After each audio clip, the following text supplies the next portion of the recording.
Today we'll talk about the Dharma.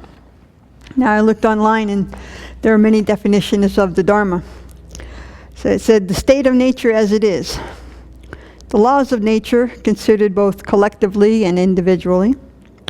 The teachings of the Buddha as an exposition of the natural law applied to the problem of human suffering and or a phenomena and or its properties. So we're going to go with the one that we normally use, the teachings of the Buddha. As Buddhas, we use the Dharma in our daily life to proceed along the path. What does that actually mean?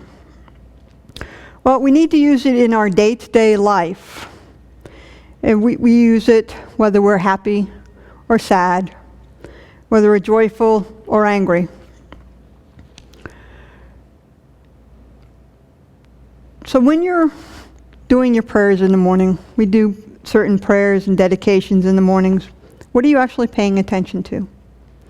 Are you paying attention to the Dharma, or are you thinking about what's for breakfast? Where is your heart? Where is your mind? If you're angry, frustrated, or dealing with an unwanted emotion, do you think about what antidote that you can use to apply to it? And if you do happen to think about it, do you actually use that antidote? There's a verse from the 8 verses of thought transformation.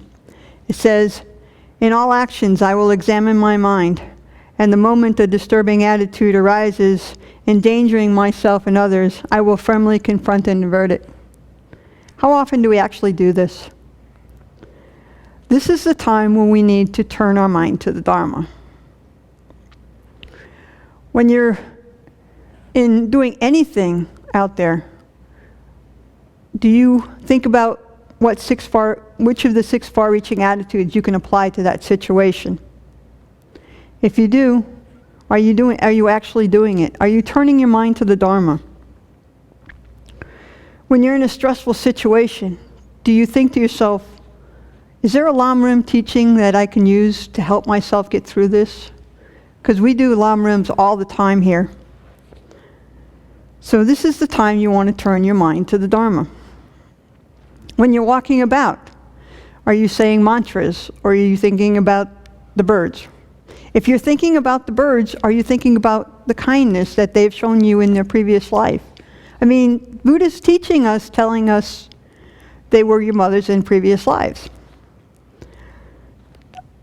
If you're just not doing anything, maybe you can think about the qualities of the Buddha to just help yourself become more joyful. The more we do these things, the more it becomes a habit. And that's what we want. We want to make it a habit to check our motivation. We want to make it a habit to do a virtuous action. We want to turn our mind to the Dharma. Turn page. There's also what they call the 41 prayers to cultivate motivation. If you're going up the steps, you can think about these.